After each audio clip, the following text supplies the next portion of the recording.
10 fighters will be surrounding the plane in about 7 minutes.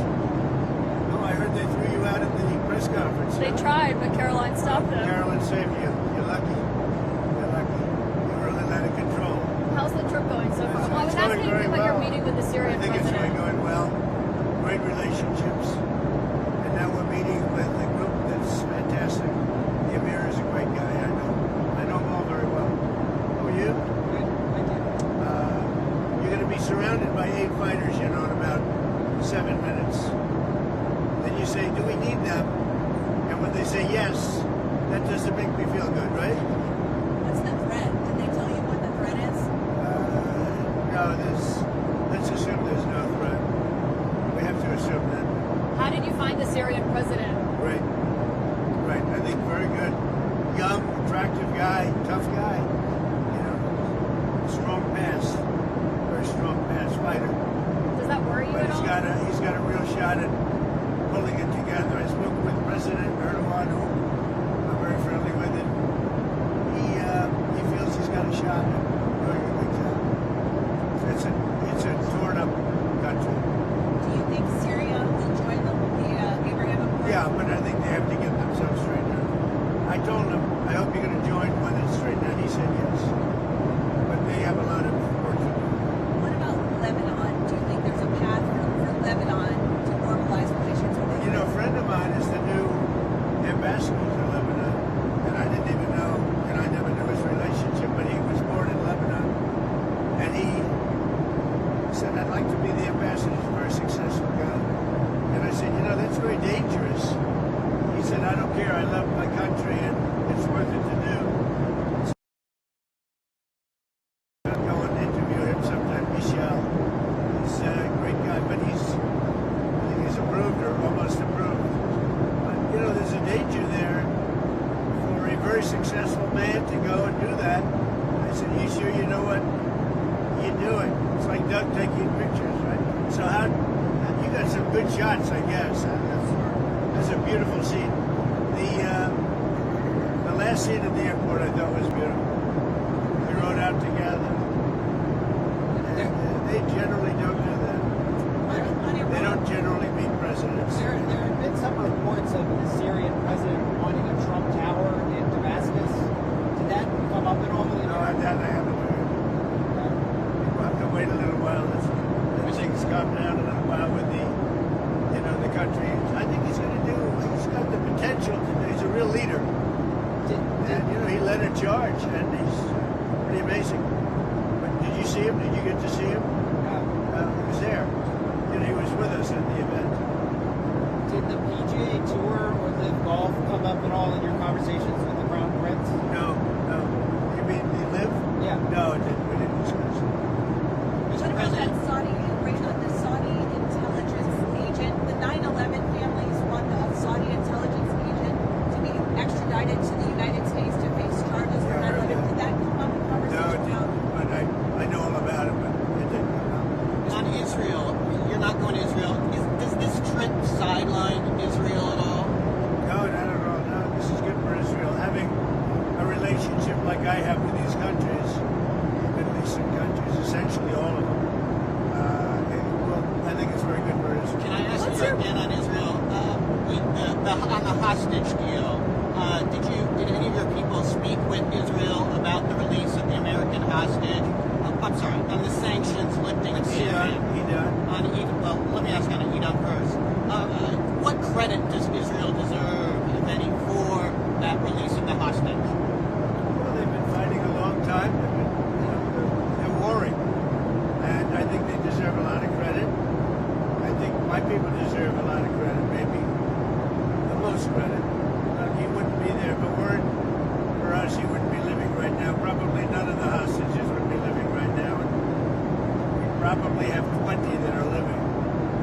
And we'll be getting out step by step. We've gotten a lot of them out. And last time, a couple of weeks ago,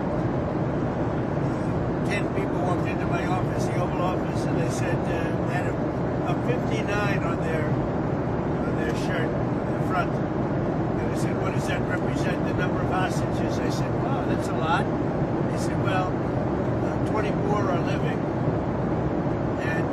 20. The number is 20 and 11. 4 have died, and they're young people. Young people don't die. You know, young people are killed, they don't die. So the 24 living of the 59 to 24 living is now down to 20. And we got Ida now. It was great. His family was so thankful. We did a good job with it. We'll continue to do it. What happens on Thursday if President Putin doesn't show up in Turkey for the talks with Ukraine? What will you do? Well, I don't know if he's showing up. I know he would like me to be there. And that's a possibility. If we could end the war, I'd be thinking about that. Now, tomorrow, we're all booked out. You understand that? We're all set. But you'd go if he We're goes? going to go UAE tomorrow. And so we have a very full situation. Now, that doesn't mean I wouldn't do it to save a lot of lives and come back.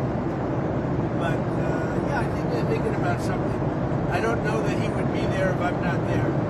We're going to find out. Marco's going. And Marco's been very effective. How are you feeling about how Putin is handling this? I know you had said a few weeks ago you thought About maybe who? how Putin is handling this. You said a few weeks ago you thought maybe he was I'll tapping let you you know in off. a week. I'll let you know in a few days. Mr. President, on Israel again, has any of your team been in touch with Israel, your team, about lifting the sanctions on Syria? What's their reaction? Well, in touch. I mean, we told them we're doing it. The reason I did it, and I think it's been very popular, actually, certainly in the Middle East, it's been popular with virtually everybody.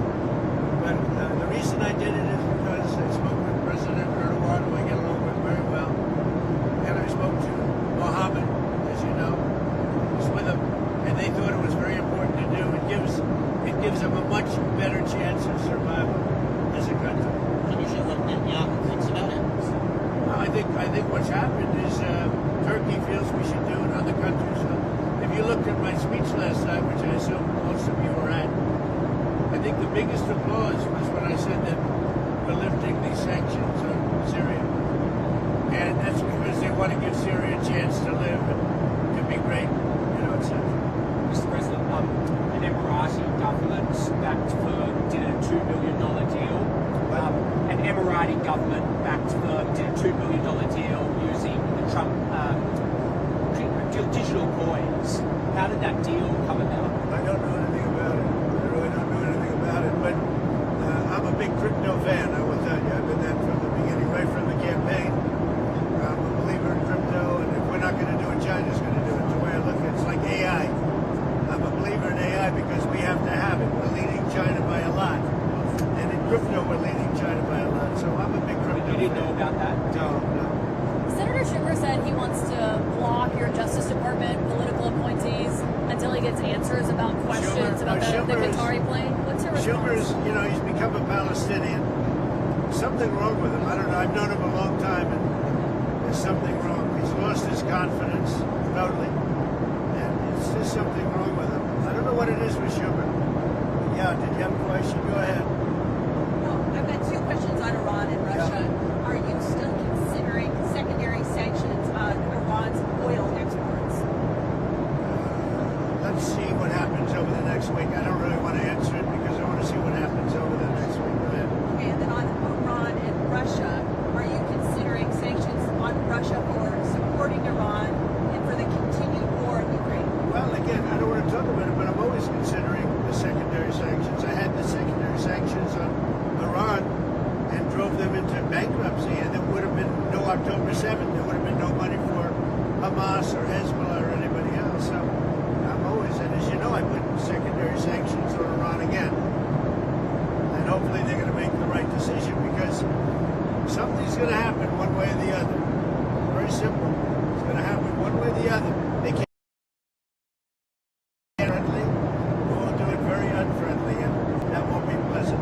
Thank you very much. On the Qatari plane, Mr. Why President. don't float it, guys? Thank you, Mr. President.